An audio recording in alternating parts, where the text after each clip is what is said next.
इयम् आकाशवाणी सम्प्रति वार्ताः श्रूयन्ताम्। प्रवाचको युवराज भट्टराई।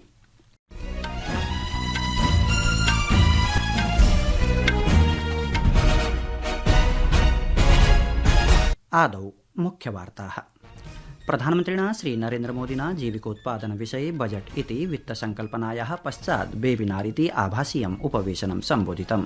प्रोदितं च यत् सर्वकारेण जनानाम् अर्थव्यवस्थायाः नवाचाराणाम् आधारिक संरचनानां निवेशस्य च कृते समानरूपेण प्रदत्तास्ति प्राथमिकता। सर्वकारेण लैंगिक संवेदनशील शासन पद्धतिं सुनिश्चेतुम् आदर्श महिलानुकूल ग्राम पंचायतानां कृतः प्रारम्भः।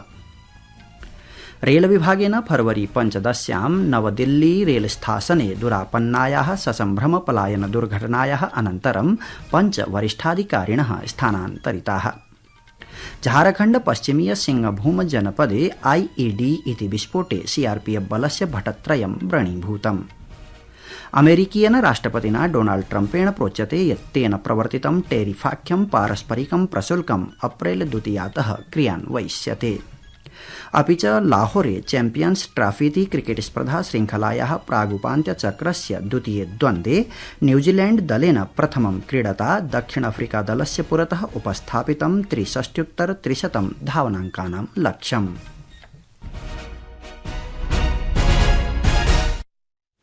अथ वार्ताः विस्तरेण।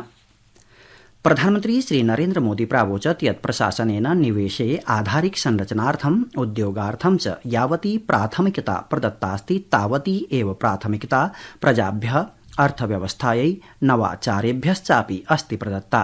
अद्य वीडियो कॉन्फ्रेंसिंग इति दृश्यश्रव्य माध्यमेन आजीविका विषयम् अवलम्ब्य वित्त संकल्पनायाः पश्चात् वेबिनार इति आभासीयम् उपवेशनं सम्बोधयन् श्रीमोदी न्यगादीत् यत् जनानां निवेशस्य दृष्टिकोणः 3 स्तम्भेषु शिक्षायां, कौशलेषु, स्वास्थ्य सेवासु च आधारितः अस्ति।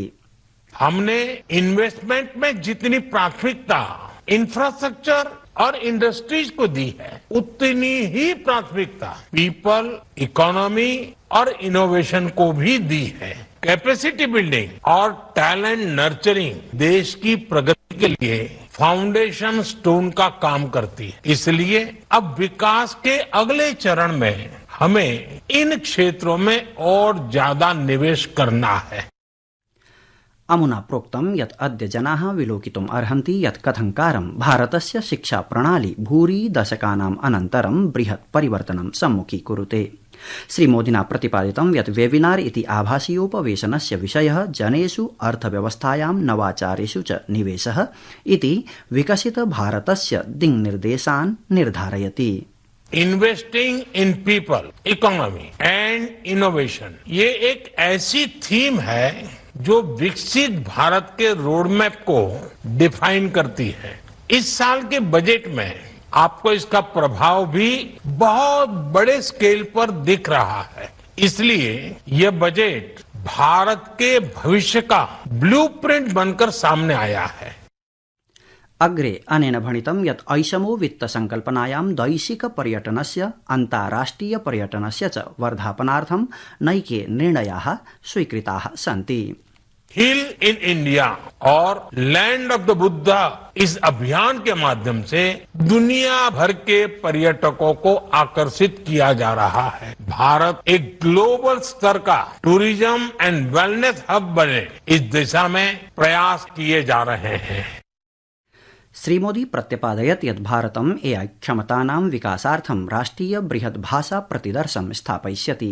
असौ एतदपि अभाणीत् यत् अस्यां दिशि प्रशासनेतर क्षेत्रमपि अग्रे आगच्छेत् इति आवश्यकमस्ति। प्रधानमन्त्री प्रावोचत् यत् विश्वमेकं विश्वसनीयं सुरक्षितं लोकतान्त्रिकं च राष्ट्रं प्रतीक्षते यच्च एआई क्षेत्रे आर्थिक समाधानस्य विरचनं कर्तुं प्रभवेत्। एषः अवोचत् यत् सर्वकारेण स्टार्टअप प्रकल्पानां वर्धनार्थम् एतस्यां वित्त संकल्पनायां नैके पदक्षेपाः सन्ति उत्थापिताः। आजीविकोत्पादनं सर्वकारस्य प्रमुखक्षेत्रेषु एकतमं क्षेत्रं वर्तते। प्रधानमन्त्रिणः दृष्टिकोणतः प्रेरितो भूत्वा सर्वकारेण जीविकावर्धनं समेधितुम् आजीविकायाः समधिकान् अवसरान् उत्पादयितुं नैके पदक्षेपाः उत्थापिताः सन्ति। अस्य विचारविमर्शस्य उद्देश्यः चिरस्थायी समावेशिता पूर्णविकासेन साकं प्रौद्योगिक्याम् अन्यक्षेत्रेषु च नेतृत्वविधानपूर्वकं 47-उत्तर-2000 यावत् विकसित भारतस्य लक्ष्यस्य साकारीकरणस्य दिशि कार्यकर्तुः कुशलस्य स्वस्थकार्यबलस्य मार्गस्य प्रशस्तीकरणमस्ति।